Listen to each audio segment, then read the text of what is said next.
Que personne ne vous séduise par des vains discours. Car c'est à cause de ces choses que la colère de Dieu vient sur les fils de la rébellion. N'ayez aucune part avec eux. Alors écoutez-moi attentivement. Nous sommes dans les périodes d'élection. Nous sommes dans des périodes où nous devons voter un président. Et derrière chaque président, il y a un parti politique. Chaque parti politique a ses idées. Et elle a sa vision. Et elle a ce qu'on appelle son programme. Alors, nous qui sommes les enfants de lumière, est-ce que nous devons voter? Oui, nous devons voter. Mais on ne doit pas voter au hasard. On doit voir le programme de chaque parti,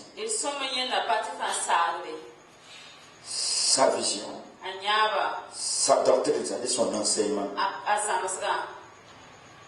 avant de voter. Vous voyez, un parti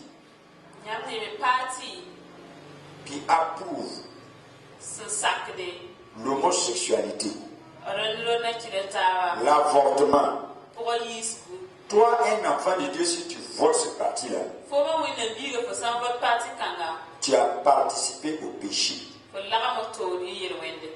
Et le Seigneur m'a montré que ceux qui font ça, qui votent des partis dont la doctrine est contre la parole de Dieu, c'est comme s'ils disent oui à Satan. Comment un chrétien, comment un enfant de Dieu qui est lumière va voter un parti qui est d'accord avec l'avortement, qui est d'accord avec l'homosexualité, qui est d'accord avec les lesbiennes, et toi tu pars voter ce parti-là. Si tu l'avais fait avant, maintenant tu ne dois plus le faire. Quel que soit ce que ce parti te promet, même si ce parti te promet le miel et le beurre, n'oubliez pas, le diable a proposé à Jésus aussi les richesses de ce monde, la gloire de ce monde, à la condition que Jésus-Christ se prosterne et l'adore.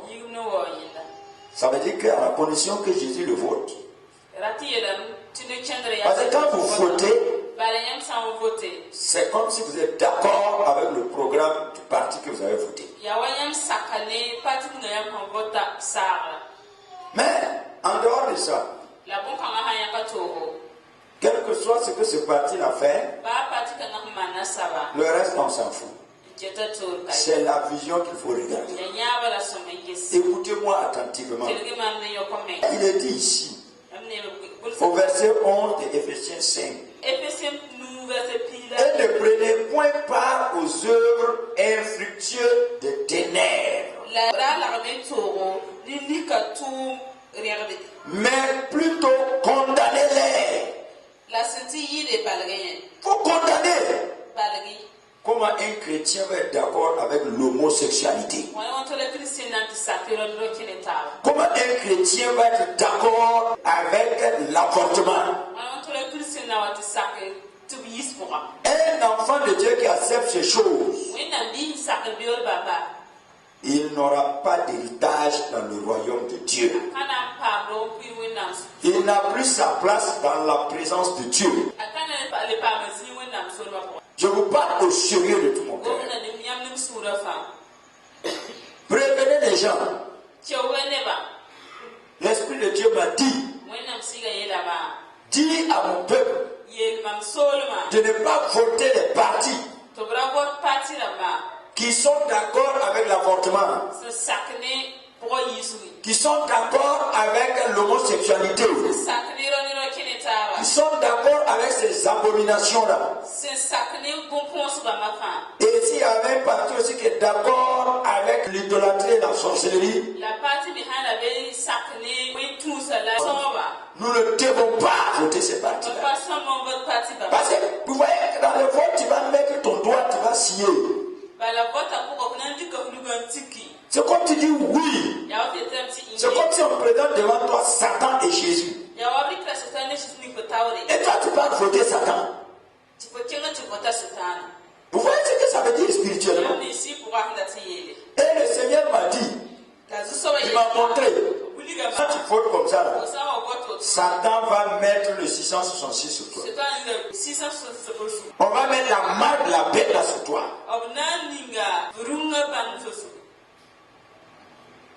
On dit que la marque de la bête, c'est la puce. C'est des puces, c'est de quoi? Non, ça c'est pas ça, mon frère. C'est le fait d'accepter l'homosexualité. C'est le fait d'accepter l'avortement. C'est le fait d'accepter tout ce qui est contre la parole de Dieu. C'est ça, recevoir la marque de la bête. C'est ça, recevoir le 666. C'est le dernier temps. Satan est en train de faire des recrutements à travers les élections. Vous voyez?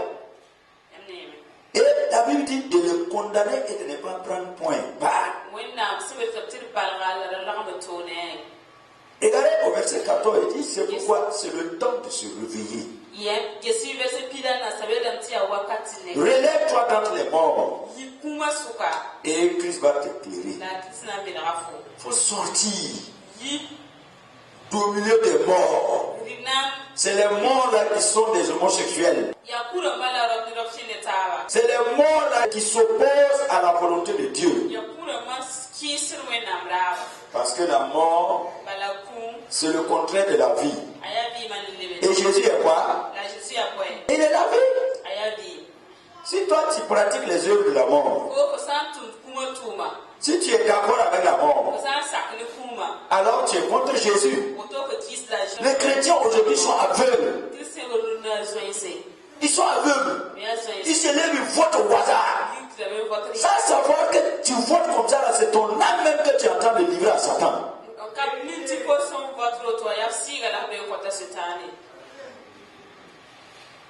Faites attention. On ne vote pas au hasard. Moi, je ne suis pas avec un parti. Mais tout parti qui a un programme sain, un programme qui n'est pas contre la parole de Dieu, je vous encourage à voter ce parti-là.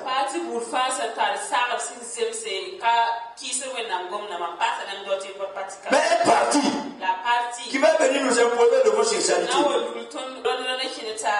l'avortement, les abominations, quelque chose qui est contre la volonté de Dieu et la parole de Dieu.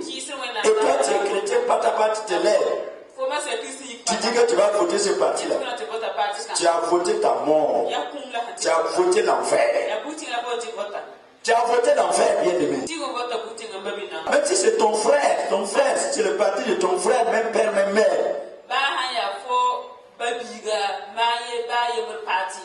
Si son parti est d'accord avec ces abominations-là, ne vote pas ça. Il dit, mon peuple, sortez du milieu d'eux. Oui, dans Romains chapitre 1, verset 26. Il dit, c'est pourquoi Dieu les a livrés à des passions infâmes, car leurs femmes ont changé l'usage naturel en celui qui est bonne nature. De même, les hommes ont abandonné l'usage naturel de la femme et se sont enflammés dans leurs désirs, les uns pour les autres, commettant avec hommes des choses infâmes et recevant eux-mêmes le salaire que méritent également. Comme ils ne se sont pas souciés de connaître Dieu. Comme ils ne cherchent pas à connaître Dieu. Voilà pourquoi Dieu a laissé ces abominations-là, cette maladie-là, qu'on appelle l'homosexualité-là, frappait ces gens-là.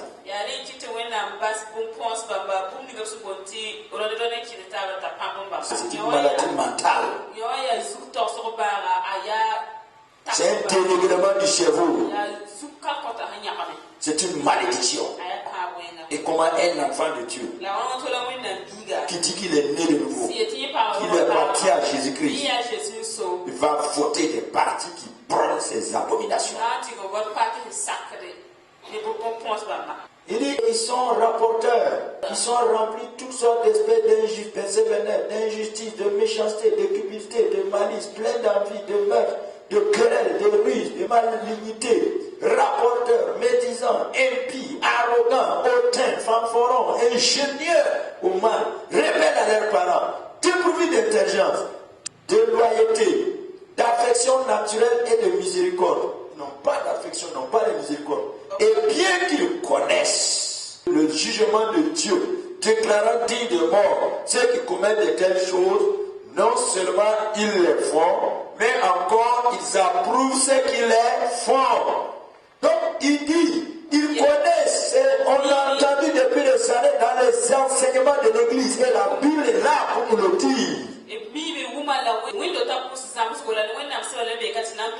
L'histoire de Sodome et Gomorrhe a été prêchée dans le monde entier. On a entendu comment Dieu a détruit une ville homosexuelle. Dieu a manifesté sa colère. Ils l'ont entendu. Mais malgré tout cela, ils commettent ces choses-là. Non seulement ils les commettent, mais ils approuvent ceux qui commettent ces choses. Est-ce que toi, enfant de Dieu, tu vas approuver ces abominations? Tu vas les approuver par tes votes?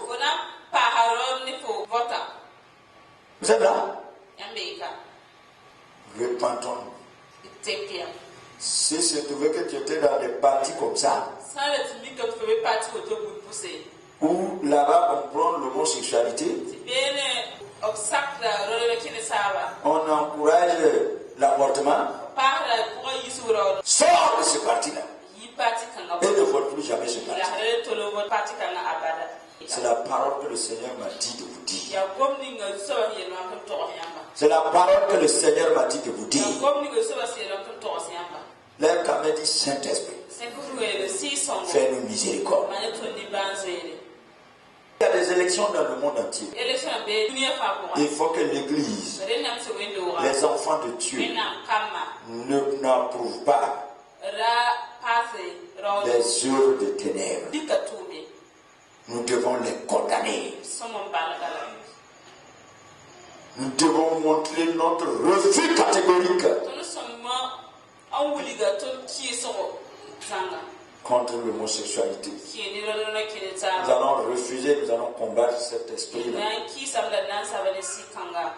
cette maladie mentale, cette malédiction-là qui frappe la race humaine. Parce que les hommes, ils ont abandonné le vrai Dieu qui les a créés. Et à cause de cela, ils ont été frappés de cette malédiction, de cette maladie. Mais nous, les enfants de Dieu, nous devons nous séparer de ces gens-là. Donc lève tes mains et dis avec moi, Seigneur, miséricorde, miséricorde, miséricorde, miséricorde. Aide-moi, Seigneur, à ne pas participer au péché des autres. Aide-moi à vivre dans la sainteté. Aide-moi à me séparer des ténèbres. Garde-moi, Seigneur, pour que je ne reçoive pas la marque de la bête. Ô Éternel, Dieu de miséricorde. Bien-aimés, vous venez d'écouter le message. Vraiment, c'est un message que l'Esprit parle aux églises en ces derniers temps, en ces jours-là. Donc je voudrais vous demander de partager ce message autant que possible. Faites en sorte que le maximum de personnes puissent entendre ce message, afin que des âmes puissent être sauvées et que vraiment des vies soient épargnées. Nous savons que c'est les derniers temps, Christ revient bientôt, donc bien-aimés, partagez ce message-là, partagez-le au maximum de personnes. Que Dieu vous bénisse et à bientôt. Merci.